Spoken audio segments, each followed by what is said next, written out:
ദേ ഒരു കാര്യം ഞാൻ പറഞ്ഞേക്കാം. കഴിഞ്ഞ ഒരാഴ്ചക്കുള്ളിൽ എനിക്ക് കിട്ടിയ ഒരേ ഒരു ബിസിനസ്സാ ഇത്. ഇത് കളയാൻ ഞാൻ സമ്മതിക്കില്ല.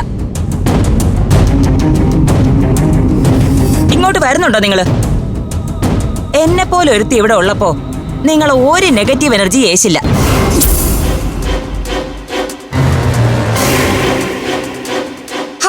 മക്കള് ധൈര്യമായിട്ട് വാ. ചേച്ചി ഇങ്ങനെ പേടിക്കാതെ, ഞങ്ങള് രണ്ടുപേരും കൂടെ ഇല്ലേ? നിങ്ങൾ രണ്ടുപേരും മനുഷ്യരല്ലേ? മനുഷ്യർക്ക് പ്രേതത്തിന് എന്ത് ചെയ്യാൻ പറ്റും? എന്നാ തിരിച്ച് മനുഷ്യരൊന്നും ചെയ്യാൻ പ്രേതത്തിനും പറ്റത്തില്ല. ചേച്ചി ഒന്ന് വന്നേ. വാ വരെ. ചേച്ചി എവിടെയാ ഞങ്ങൾക്കുള്ള റൂം? ആ സാറ് വിളിച്ച് 2 മുറിയാ ബുക്ക് ചെയ്തത്. അയ്യോ വേണ്ട, ഞങ്ങൾ ഒരു മുറി കിടന്നോളാം. അല്ലേലും 2ാമത്തെ മുറി നിങ്ങൾക്കുള്ളതല്ല, അത് അങ്ങേർക്കുള്ളതാ, നിങ്ങളുടെ സാറിന്. അല്ല, അപ്പൊ സാറ് ഇവിടെ തന്നെയാണ് താമസിക്കുന്നേ? ആ അങ്ങനെയാ പറഞ്ഞത്. ആ നിങ്ങളിതേ ആ ഇടനാഴിക്ക് അറ്റത്തുള്ള മുറി എടുത്തോ.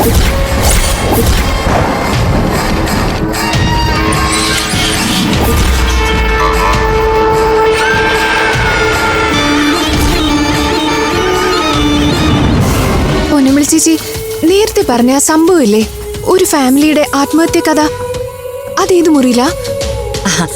ആ മുറിയിൽ തന്നെയാ നിങ്ങൾ താമസിക്കാൻ പോകുന്നത്.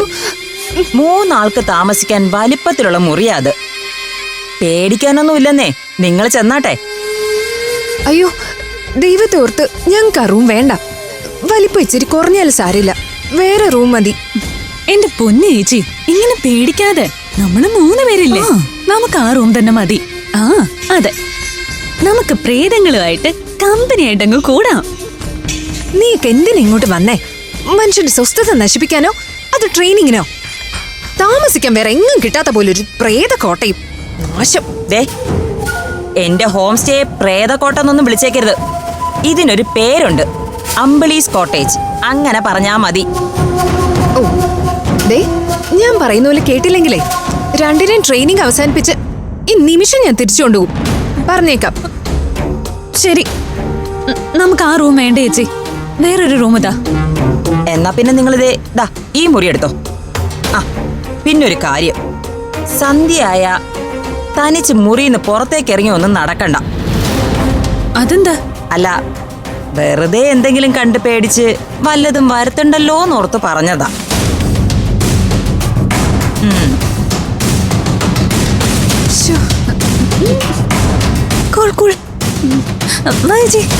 പോവാ.